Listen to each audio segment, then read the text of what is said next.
Once upon a time, on a cliff by the sea there was a small church. Inside the church there was not much, only a few rows of seats and a portrait of Saint Demetrius on a white horse. But nearby lived an old woman called Zgudjana, who was as faithful as a saint. Every day she brought flowers to the portrait of Saint Demetrius, and she knelt before the painting and prayed. "Oh, brave Saint Demetrius," she prayed. "Keep my son Marcus safe and strong." Most people did not come all the way to this church, because it was cold and far away, but Zgudjana came and knelt every single day. From the sea come many beautiful things, but unfortunately it is also the home of pirates. And so it happened that, one night, a pirate ship passing by saw the little church on the cliff. But what the captain was really interested in was not the church, but Zgudjana's house next to it. "That house is easy treasure," he said. "There are no other houses for miles around, so there's nobody to stop us." So the pirates came to shore in search of their treasure. Zgudjana saw them coming. She had been unable to sleep that night and so had gone to kneel before the portrait of Saint Demetrius. When she saw the pirates, she ran to her house and said, "Quick, Marku, hide in the basement." So her son climbed into the basement and shut the door behind him. She moved a table over the door and hoped that the pirates would not find it. When they arrived, the captain said, "Ah, it is only an old woman. Where's your treasure, hey?" Zgudjana was very scared, so she told them immediately where she kept her box of jewelry. The pirates tied her up and found the box, but they weren't happy. "Is this it?" said the captain. "Surely there is more." They searched through the whole house, breaking and opening things, but Zgudjana was a simple woman, and her greatest treasure was her son. Just when she thought the pirates might give up, though, they found the door under the table. "Aha," said the captain. "I knew you were hiding something from me." And so Zgudjana had to watch as the pirates broke into the basement, tied up her son and took him away. "No, please let my son go. He is a good boy," she cried. "And he'll make a better pirate," said the captain. Zgudjana sat there tied up, crying as she watched the pirates leave and heard them sail away. It was many hours before anyone heard her cries. It was the priest who was going to the church early in the morning. When he found her, he quickly untied her and asked her what had happened. But Zgudjana wasted no time. She ran outside and looked out over the sea. She could just see the ship on the horizon, but it was almost out of view. She ran inside the church, knelt before Saint Demetrius and prayed. "Oh, brave Saint Demetrius," she said. "If you save my son, I will. I will light a lamp that burns forever." And on this day, faithful Zgudjana's prayers were answered. At that moment, Saint Demetrius and his horse jumped out of the portrait and landed in the church. Zgudjana couldn't believe it. The painting had come to life. Saint Demetrius rode outside, leaving hoofprints on the grass, and jumped off the cliff. But instead of falling to a watery death, his horse landed on the water as if it were hard ground, and ran quickly across the sea. Zgudjana and the priest watched as the saint rode under the rising sun and approached the ship on the horizon. The woman knelt down and kissed the hoofprint of the saint's horse, praying that he brought her son back. It wasn't long before Saint Demetrius reached the ship. A few minutes passed, and then a figure returned from the horizon, carrying Marku on the back of his horse. "My son," cried Zgudjana. "You saved my son." Saint Demetrius' horse flew in the air and landed back on the cliff, and Marko returned safely to land, where Zgudjana quickly untied him. While she cried and hugged her son, Saint Demetrius quietly returned to the church and climbed back inside his painting. Zgudjana never forgot what the saint did for her, and that same day, she went and bought a lamp and filled it with oil. She placed the lamp beneath the portrait of the saint, and every day she refilled the oil so that it burned day and night, all throughout the year. Zgudjana remained faithful her entire life, and when she died, Marko took on the job, refilling the lamp whenever the oil ran low. However, Marko did not live forever, and finally there was no one to watch the lamp.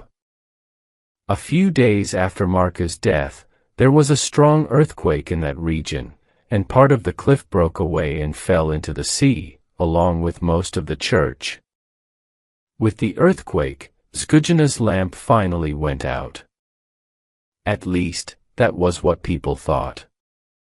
But soon stories started to come from local fishermen. Ever since that earthquake, there was a strange light seen at night, in the sea near the cliff. One brave fisherman decided to swim down into the water and find out who it was. And there, lying at the bottom of the sea, was Zgudjana's lamp, still burning faithfully. It is said that the lamp still burns today, although the ruins of the church are long gone. But if you go to a certain cliff on the coast of Malta and look closely at the ground, you might just see some hoofprints.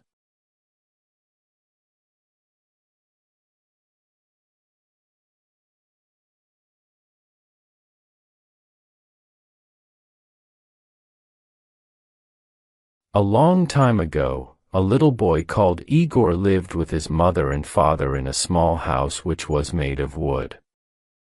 Igor's family was very poor. His father was a woodcutter and his mother made clothes for rich people in the city. Their house was in the middle of a large forest in the north of Russia. In summer, the days were long and the forest was alive with the sounds of birds singing to each other. Igor's father taught him the names of the different birds and the boy soon knew all their songs. But in winter, the days were very short and there was deep snow everywhere. The forest became quiet because the birds left to spend the winter months in warmer countries. One winter, Igor became ill. His mother made special food and drink for him, but he only got worse. The doctor from the city came to see Igor and spent some time talking with the boy and looking at him. Then he spoke to Igor's mother and father. "He's very ill, but I don't know what's wrong with him. In this winter, many young children all over the country are becoming ill and dying, and nobody knows why. I'm sorry, but there's nothing that I can do to help. Give him lots of good things to eat and make sure that he gets lots of sleep." During the next few days, Igor got worse. He became iller and iller. He spent all day in bed and became bored with his toys. His father brought him little things from the forest to try to make him forget that he was ill, but he was not interested in anything. His face became white and he didn't want to eat. Sometimes at night, he had a fever and then he dreamt that he was flying above the forest, looking at his family's little house, far below him. One morning, after a very bad night, Igor woke up and found his father looking at him. "Is there anything that you want?" said his father. "Yes, there is, father," said Igor. "I miss the songs of the birds. Could you catch a bird and put it in a cage for me? If you put the cage above my bed, I can listen to the birds singing and remember the sounds of the forest." "Of course, little Igor," said his father, smiling. "I'll bring you your bird tomorrow." But he knew that now it was winter. there were no birds in the forest. This was the only thing that his son wanted, and he could not give it to him. "Perhaps you could make him a bird out of wood," said Igor's mother. "You could use one of those little pieces of wood that we usually burn on the fire." It was a cold, snowy day, and the forest trees were hard to cut. But all day, while he was working, Igor's father thought about how to make his son a bird out of wood. "Of course, it'll never sing," he said to himself. "But perhaps if it's very beautiful, little Igor will like it just the same." After dinner that night, he started making the bird. The first few times that he tried were no good. The finished birds were all too fat and too heavy to fly.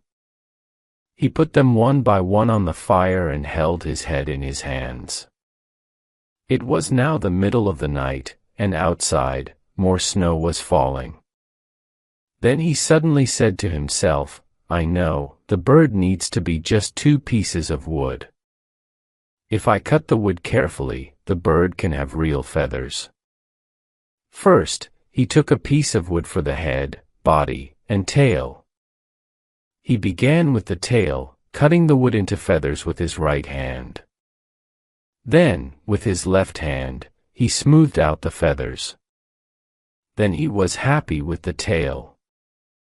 He took some more wood for the wings. He cut them out carefully. It all took a long time because sometimes the feathers broke and he had to start again. But in the end, he finished it. While the sun was beginning to come up, he showed the bird to his wife. "It's beautiful," she said, "but it's not ready yet." She took a needle and some thread and carefully sewed the ends of the tail feathers and wing feathers together. Soon, the feathers were all together, just like on a real bird. Then she tied a long thread to the middle of the bird's back. This way, they could hang it above Igor's bed. They looked at the bird together. "Now that it's ready," said the woodcutter, "I'll take it into little Igor's room." Igor was asleep. Very quietly, the father hung the bird above the boy's bed. He stood back and looked at it. The bird turned slowly on its thread. The woodcutter went happily to his bed to rest after his long night's work. Later that morning, he went back into Igor's room. The bird was turning slowly above Igor's head. His son was watching the bird carefully.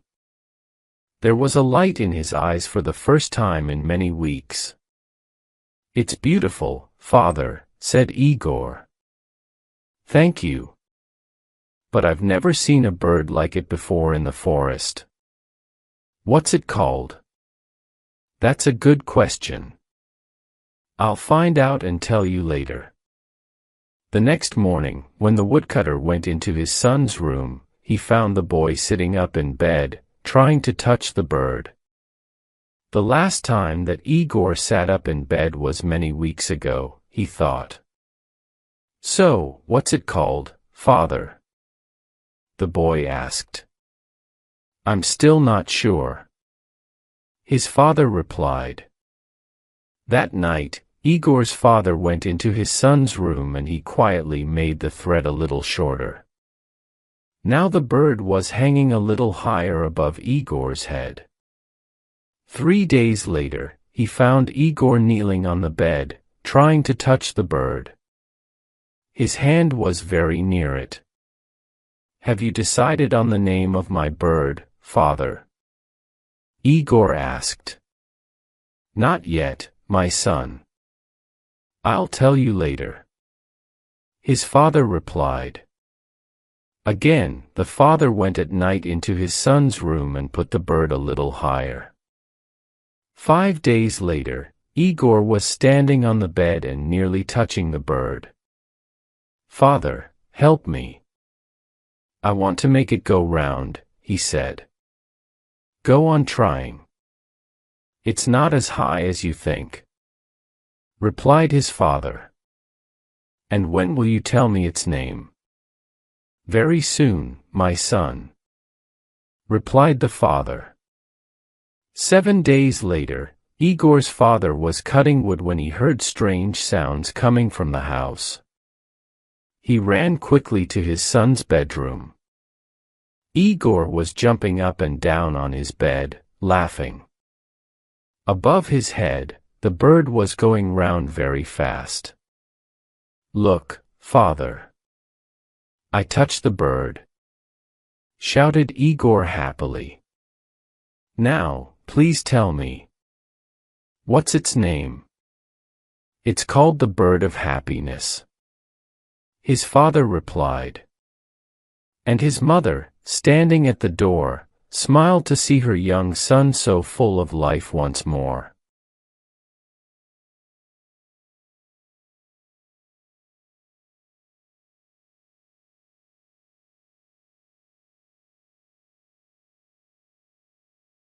In a little area west of Washington Square in New York City, there are many streets called places.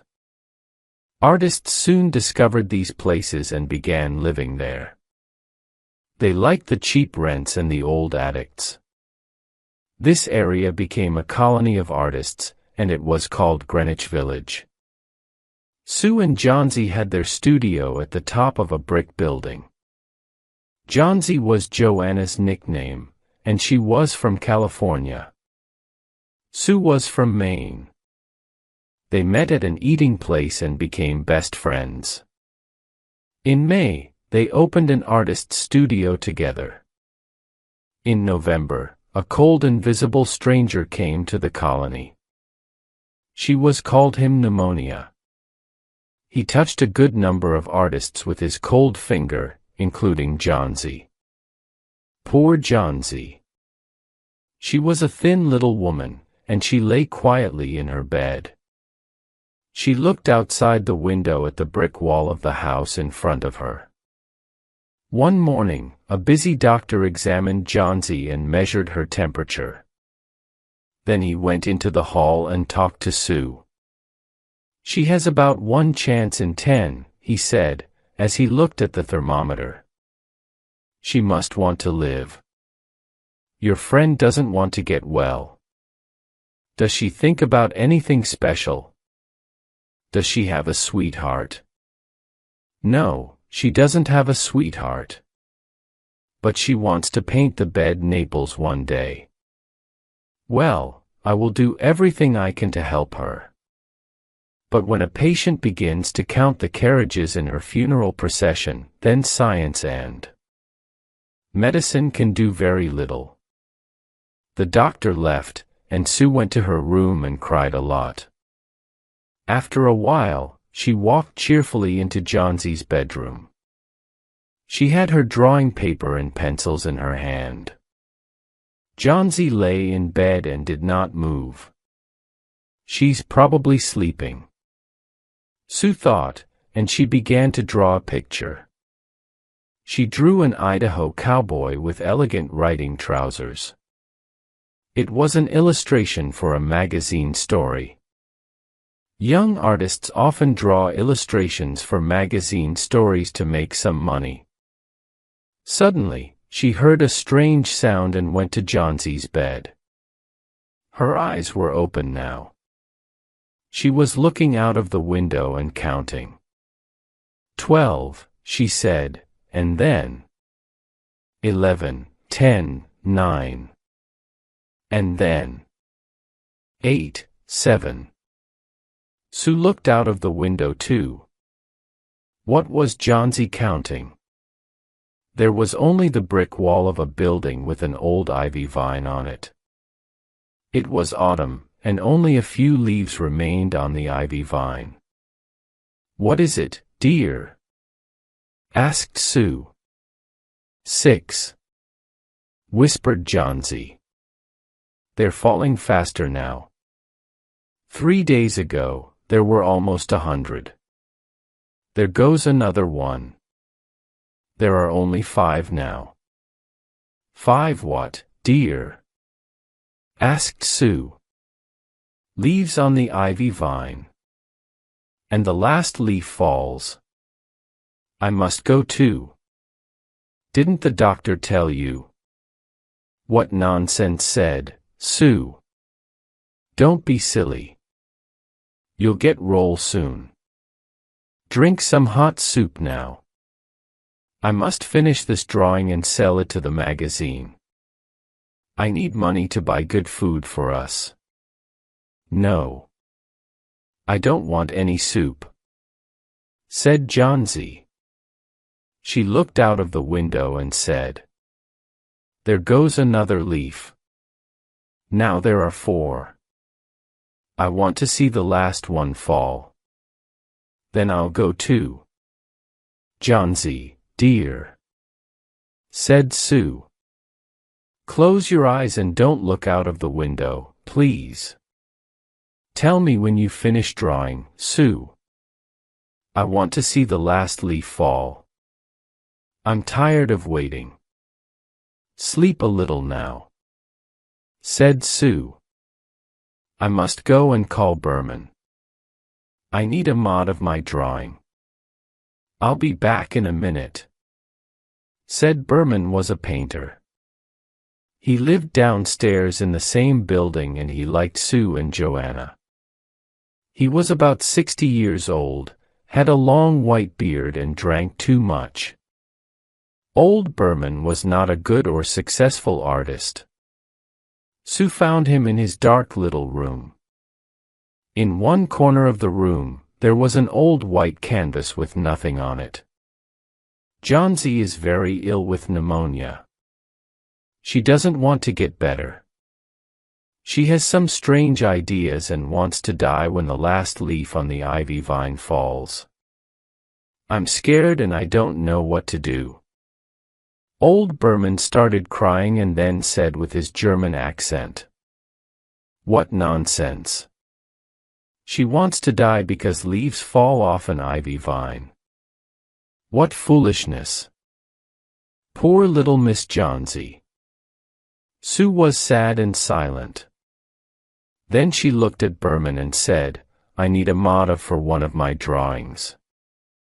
Can you come upstairs? Well, all right. I'll be your model this time, but one day I'll paint my masterpiece. They went upstairs and Johnsy was sleeping. Sue and Berman went into the other room. They looked at the ivy vine fearfully. Then they looked at each other silently. Outside it was raining and it was very cold. Berman sat down and Sue began drawing. When Johnsy woke up the next morning, she said, This pull the curtain, Sue. Sue pulled the curtain and they both looked out of the window. After the wind and rain of the night, there was still one ivy leaf on the brick wall. It was the last one on the vine. The leaf was green and yellow. It is the last one, said Johnsy. It did not fall during the night. It will fall today and I will die at the same time. Dear, dear, said Sue. Think of me. What will I do? But Johnsy did not answer. Her thoughts were far away. The day passed and the last ivy leaf was still on the ivy vine. Then it started raining again and it was very windy.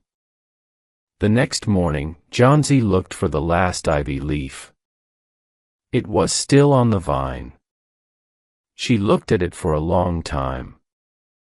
Then she called Sue. I was a bad girl, Sue, said Johnsy.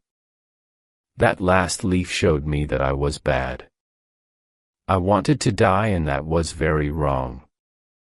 Please bring me some soup now and some milk too. No. First, bring me a small mirror.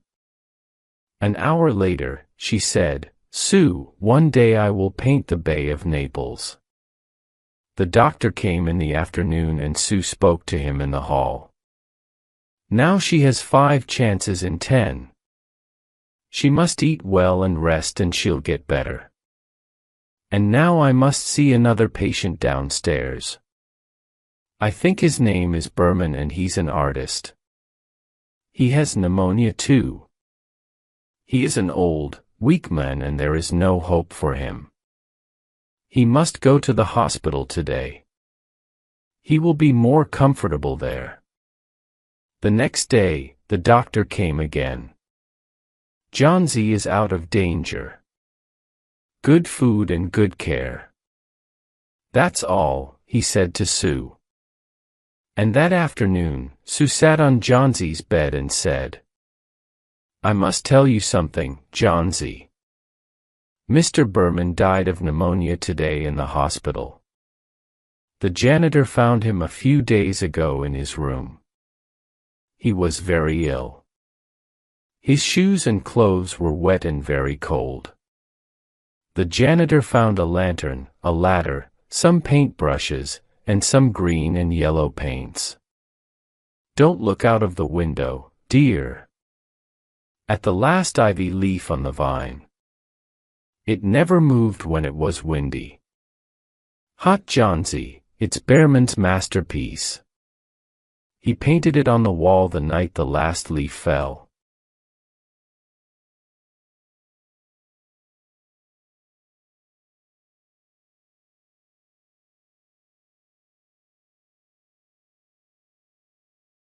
It is the end of Lisa and Alice's holiday. They are leaving the Hotel Oracle. They are leaving Greece. They are going to the airport. They are going home. Goodbye, Costas. Goodbye, Eleni. Thank you for our wonderful holiday. Come back to this island next year. Lisa and Alice are on the airport bus. The bus is stopping at another hotel. Some people are outside the hotel. They are going to the airport too. Look at that poor woman. She has 2 small children. She has a lot of luggage. And she has a pushchair. Let's help her. Lisa and Alice help the woman with her luggage. They help her with the pushchair. They help her with her children. I'm Lisa and this is my friend, Alice. Thank you, Lisa. Thank you, Alice. My name is Vera Brown.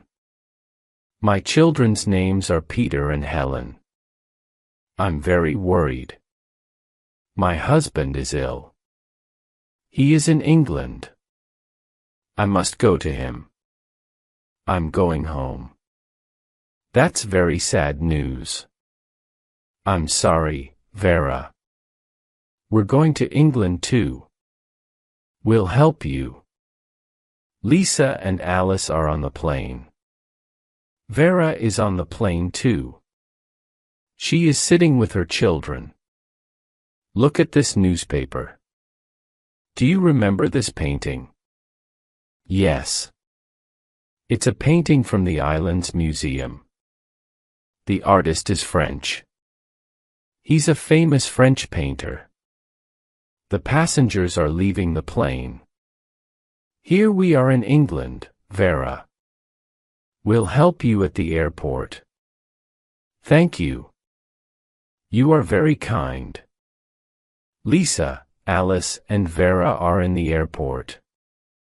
Alice is getting their luggage. This is our last bag. Now we have everything. Now we must go to customs. Please, I must go to the toilet. Vera is taking Peter to the toilet. Don't worry, Vera. I'll stay here. I'll stay with your luggage. Oh, thank you, Alice. Lisa, please go through customs with Helen. Wait for Alice and me in the cafe. Okay. Vera is at customs. A customs officer is searching her luggage. Alice hears 2 customs officers talking. She is surprised. That is Vera Brown, though. She's an art thief. She steals paintings. Yes, but there are no paintings in her luggage. Oh, a painting is missing from the Island Museum. And Vera is a thief. I must talk to these men. There's Alice. But where is Vera? Is she all right? Is Peter all right? Vera comes into the cafe. She is holding Peter's hand. Here we are at last. The customs officers are searching many travelers today. I'll take Helen and the pushchair now. My sister is going to meet me. She will help me with my luggage. Suddenly, there are customs officers and police officers in the cafe. One officer is searching the pushchair. He is looking in the frame. What is happening? Lisa, these are not Vera's children. They are her sister's children. Vera is an art thief. Do you remember the Islands Museum? Do you remember the stolen painting? The customs officers are looking for the stolen painting. The customs officers have the stolen painting. They are very pleased. Vera's sister has her children. She is very pleased, too. Well done, Alice and Lisa. There is a big reward for this painting. You'll get the money. That's great. We'll go on another holiday next year.